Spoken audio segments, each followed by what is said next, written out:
I'm pleased to introduce Dr. L. Andrew Staehelin today. Andrew received his PhD from the Swiss Federal Institute of Technology in Zurich, Switzerland. He's held research positions in New Zealand and at Harvard. From 1970 to 2006, he was a professor at CU in the Molecular, Cellular, and Developmental Biology Department. Andrew has always enjoyed the excitement of scientific discoveries and conveying this passion to students and the general public. Although his primary research interest was the importance of nanoscale structure of cells, he has always maintained an interest in developing and refining state-of-the-art scientific instruments and techniques, particularly for the superfast freezing of cells for structural analysis. This interest in new technologies has led him to the stunning approach of the electric car revolution.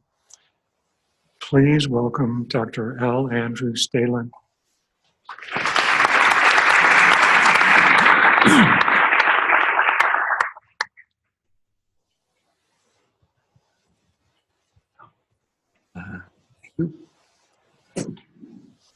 Well, it's a great pleasure for me to have the opportunity to speak to you about something that I've become quite excited about, because I think we are on the cusp of a big revolution that will actually change our lives in significant ways. And I think this is reflected here in the quote from Tony Seba: "The Stone Age did not end because we ran out of stone. It ended because rocks were replaced by superior technology, bronze." And I hope to convey to you that we're on a similar transition in sort of human activities that we'll be studying. So, just to get started, I'd like to mention here the two abbreviations I'll be using: EVs, electric vehicles, and ICEs is an internal combustion engine. So our traditional kind of car. To put things into perspective, I've just put together some facts that will sort of give you a feeling for where we stand right now. Currently, car manufacturers are investing about $100 billion into electric vehicles by 2020. That means that starting next year, you're beginning to see a lot of new electric cars being supplied or that have been developed by all major manufacturers in the world. By 2024, all non-subsidized electric vehicles will be cheaper than the current cars we drive that are combustion engine.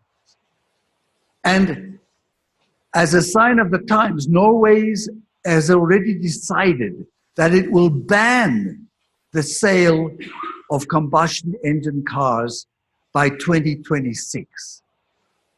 China is discussing to have a similar deadline by 2030. So things are going to happen very fast, and very soon we'll see changes. So let me just get back quickly into the history of cars. So this was one of the fancy cars at the turn of the 19th century. It was produced by Mr. Daimler, and that firm became Mercedes-Benz. So already in those days, they had fancy cars, but they were very noisy because they didn't have any equipment to reduce the sound, and they were very smelly. This model car also got in England the first speeding ticket. So at the same time, electric vehicles became quite popular. Indeed, in New York, around about 1900, 1/3 of all the taxis were electric taxis. And one of the best manufacturers of electric cars was a Mr. Fritzley. And he had a factory in Denver. He was a chemist who developed some of the best batteries around at the time. And he had some engineering experience. So this is the car that, oh, sorry.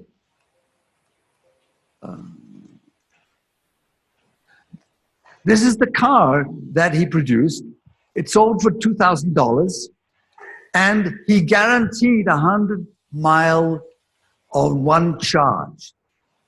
Now, think about it. Last year, the Leaf from Nissan had a range of 70 miles. So 100 years ago, you could buy electric cars with a 100-mile range. To prove his point, he actually took this car, one of his cars, from Lincoln, Nebraska to New York to Washington, D.C., and drove 2,200 miles over, not highways, dirt roads like this here. And he averaged 100 miles per day with his electric car. So that was quite amazing.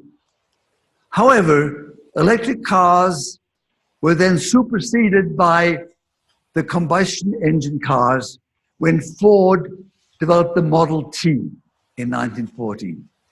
The model sold for $750, so much cheaper. It also had large gas tanks, so it could have an increased range. And the refilling was fast too, as we know today. So within 4 years, these cars displaced the electric cars, and they've been sort of in the shadows ever since. But we have seen in the last few years that they're coming back, and they're going to come back very quickly. Now, I should have written here adoption rate of consumer products, and at the end we'll see that these are electric vehicles too. To better understand how you have adoption of some new consumer product, what the economists say is that there's an innovation state here, and this is this stage down here. 1 to 10% of the consumers adopt this thing. These are the geeks that apply, that buy these things. And then once you've got a usable product, then the general population starts buying them, and you have the so-called growth phase, and then the maturity phase back here. What I'm going to show you is that we're right now in this phase here. So to show you that this is not just a theoretical kind of curve, this is the actual adoption of cell phones in Europe. And you can see here we have an innovation phase which actually goes back a bit further. And then in 2007, the iPhone was introduced. And that then led to this huge rapid increase in cell phone adoption. And 10 years later on, 90% of the population had cell phones. It's amazing to see this rapid increase. Okay. Now, General Motors, which is usually viewed as a staid kind of company, has a very dynamic CEO called Mary Barra, and she gave a talk in November 2017 where she said very clearly, GM believes the future is all electric. Now, this is a company that is selling millions of cars a year with internal combustion engines. And so why would it want to change its business? Well, to understand what's going on, I want to compare the internal combustion engine cars versus the electric vehicles. And then it'll become clear why the change is coming. Now here we have a cutaway view of one of those beautiful internal combustion engines. You can buy a BMW 8-cylinder. It's beautifully engineered. It purrs nicely when you drive. It's proven technology. You have fast refueling, as with all gasoline-powered cars. And the driving range is in the 400 to 500-mile range. However, these cars have some disadvantages that are important to consider. For instance, the efficiency is about 30%. So if you fill your car up, 70% of that energy is going to be wasted as heat, because the pistons are driven by little explosions that produce heat. And then you put all these parts moving around and rubbing against each other. And you also have transmission parts rubbing. And you've got the gear parts rubbing. And so if you put that all together, you're going to lose 70% of the energy. This engine has in the order of 250 moving parts. Now, if you've got 250 moving parts, they will wear out. So you'll have lots of repairs over time. And then you have gears and transmissions. We all know that you can have problems there too. Lots of repairs. Now let's look at electric vehicles. Here's my electric bike. It's basically a bicycle here. And the three things that make it an electric bike is that we have the battery here. We've got the motor built in here in the wheel. And we have a little switch in the front. That's it. Electric cars are designed the same way. So I chose here as an example the Protean design, because you can see the principles very clearly here. It's a very compact engine. You put one in each of the back wheels and you've got a car. The design is very simple. And look, there's no transmission. There are no gears. And the engine is, rather simple too. Looking here. So you have fewer problems with repairs, which means longer lifespans. Now, clearly electric vehicles still have some disadvantages, which are being overcome. You have a limited range, but this is going up as the battery price comes down, because the extra cost of these cars is being battery cost. And then we have relatively few charging stations, but I'll get to that in the future. The number is rapidly increasing. And then there's the problem of slow battery charging. Tesla has fast charging stations, but it's still half an hour for 80% of the range. But fast charging batteries are right on the horizon. Solid state and other ones. It's believed that in 3 years, the charging time will be in the order of 15 minutes. Now, that is going to put a strain on the electrical systems, and how do you suddenly transfer so much energy into a car? But those problems are being solved. Now, let's look at the design of this electric motor. You've got here the wheel in the front, then you've got the rotor on the axle, and you've got the stator system here and a wheel bearing. And now, how many of these parts are moving around? One, this motor, this rotor here. So you've got one moving engine part, the rotor, versus 250. It's a big difference. Now, what about the batteries in these cars? Well, here you've got a stripped down Tesla Model S. You've got 4 wheels with an axle. And this is the frame with the battery pack. Simple. So it's a simple, basic design.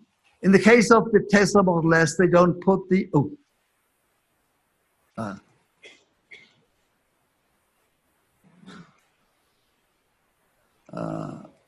okay. They don't put the motor into the wheels. They're just adjacent to the wheels with little rodic connections to the wheels. But that's a difference which is very minor. The design is still the same. Now, what about battery costs and battery charging? Well, the cost of batteries is coming down at an incredible rate. If we look here, we start out at in 2010, 1 kilowatt hour of battery was about $1,000. Now in 2018, we're down to $200. From $1,000 to $200 in 8 years. And with another 4, 5, 6 years, it'll be down at 100. And once we reach close to 100, there's the break-even point. So this is really changing the landscape. Now, how fast will electric vehicles be coming online and being bought? Well, it's very difficult to go around to these different car manufacturers because you'll have trucks and buses and vans and SUVs and cars to estimate, how many of these vehicles will be put onto the roads. So what the people who put together this histogram did, they queried every major battery producer in the world and said, so what do you think is the demand of your product in the next 10, 15 years? How much are you going to invest in new factories? And based on that, they came up with the following composite information. In 2015, I'm not good at using this. Sorry. So in 2015, it's about 19 gigawatt hours of energy. By 2030, it's 1,300. And you can see here, this curve here matches this increase in growth in the S curve that we talked about. This is kind of the sort of substitute for car purchases is battery purchases. So charging. Well, you might have already seen in Boulder near Trader's Joe is Tesla charging stations. Tesla is about 5,000 charging stations right now. And they are mostly of the fast charging type. So they're proprietary, so they're only for Tesla cars. But you have also the other more sort of pedestrian but functional charging stations here. And many of these are now being set up also around businesses and shopping centers. And the total number right now is about 50,000 charging stations, public ones, in the United States. Now, if you have a garage and you want to park your electric car in the garage, you can just have this indoor charging station, and the prices drop down to $500 roughly, plus installation costs. So that's not hugely expensive.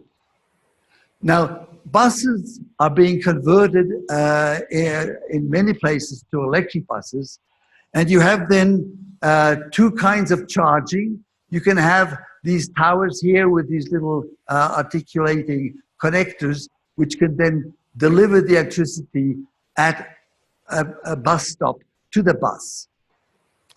Or it's becoming more popular that you also have in the pavement here the charging station built in. So the bus just drives onto one of those charging stations and charges up.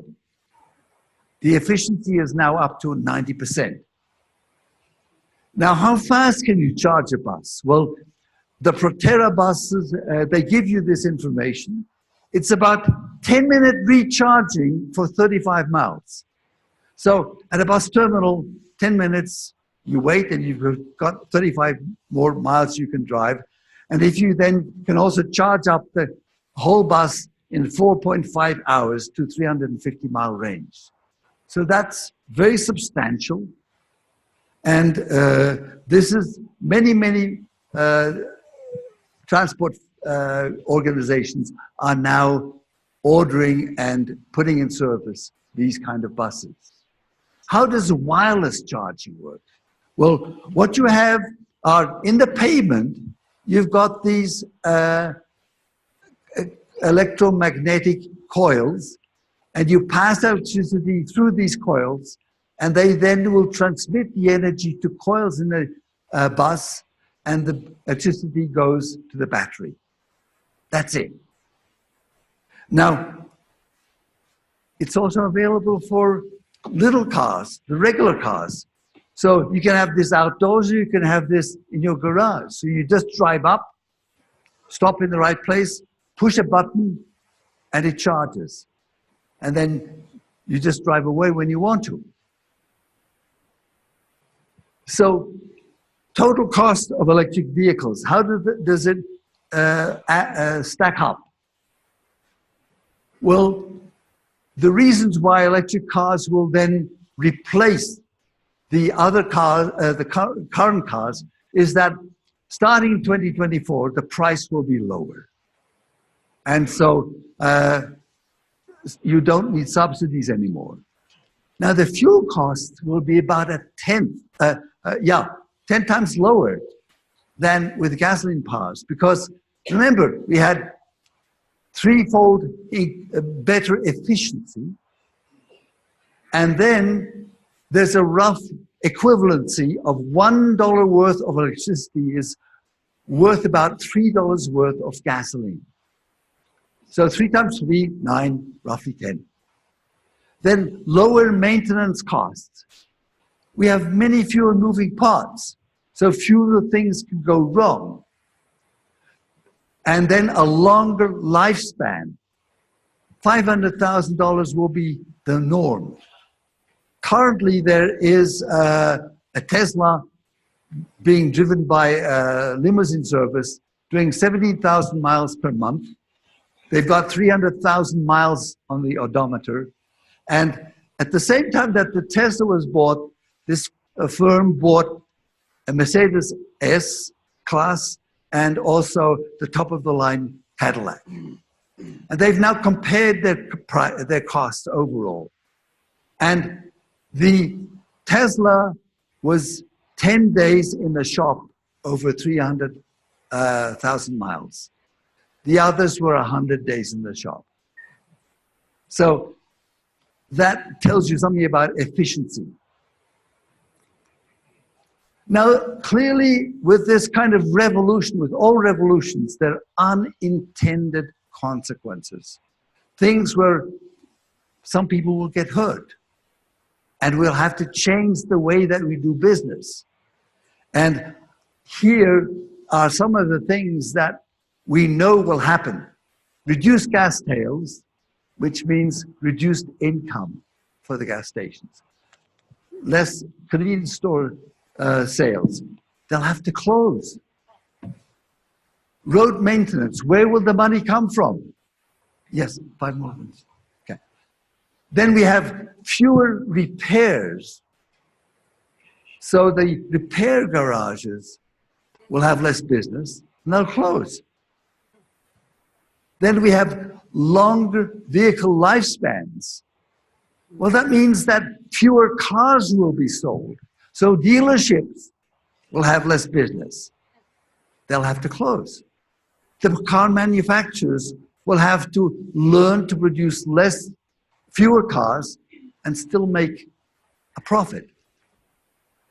And then as the electric vehicles become cheaper than conventional cars, it'll become less and less attractive for somebody to buy a used conventional car. And so the used car dealerships will close. Maybe in 15 years, you'll have to pay somebody to dispose of your conventional car. They will not be able to resell it anymore. So I'd like to leave you with this Chinese quote: when the wind of change blows, some build walls, others build windmills. Thank you.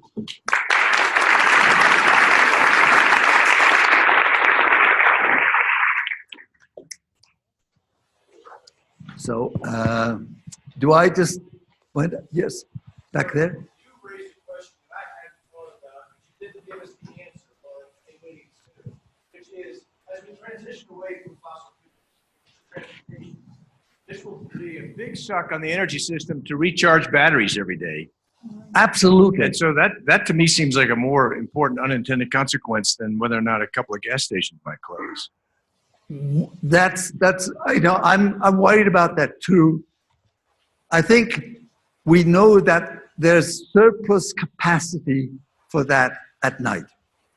So if people can then set their timers so they can recharge at night, it's going to help. But with the faster the recharging of the batteries, the greater the strain on the electrical utilities and systems. So we'll have to find solutions like capacitor-driven systems where you can charge up rapidly and discharge rapidly. But this is a big problem, and it has not been solved yet. Yes? So we know that lead batteries are full of poisonous material. Right. Lithium hydride batteries, benign. I'm not quite sure how benign they are, but they're much less hurtful than the others. And some of the new batteries that are coming online will have new chemistries with iron and cheaper materials. So this is again disposal problem, toxicity. Every battery will be different. I don't know the answer. Yeah, back there.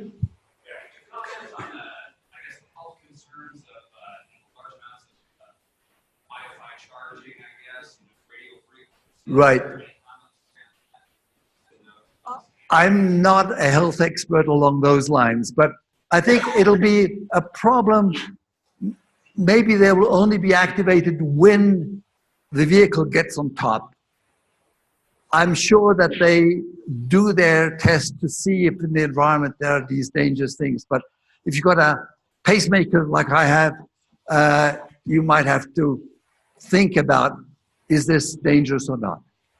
So I'm right here. Okay. This is probably worthy of another talk, but do you want to say something about the impact and the multiple of the disruption that will be caused by autonomous vehicles on top of the electric revolution? So, excellent question. I was initially thinking about adding that to the talk, but it's such a big topic on its own. Autonomous vehicles will come in part because electric vehicles provide the means to really automate that system. Because imagine now, you just on your cell phone ask for a self-driving car. It'll come from a local little place where they're being held. The car will pick you up, take you up to a place, and then it'll go back to home, and it can recharge there and be ready. And you can maybe have a service person there who will just make sure that everything is okay for 100 cars or what. that is going to be another level of disruption that will come on top of the electric vehicles. But I don't have time to go into the details. But it's a very important thing and question for the future. Yes. Oh, Professor, I've just come from California where we have hydrogen fuel cells, Yes. which only exist in California and New York, I believe. Do you have an opinion on that? It's not an alternative source. It still provides an electric vehicle. But what do you think of the hydrogen distribution system? Well, I think the hydrogen driven vehicles will be used in certain places.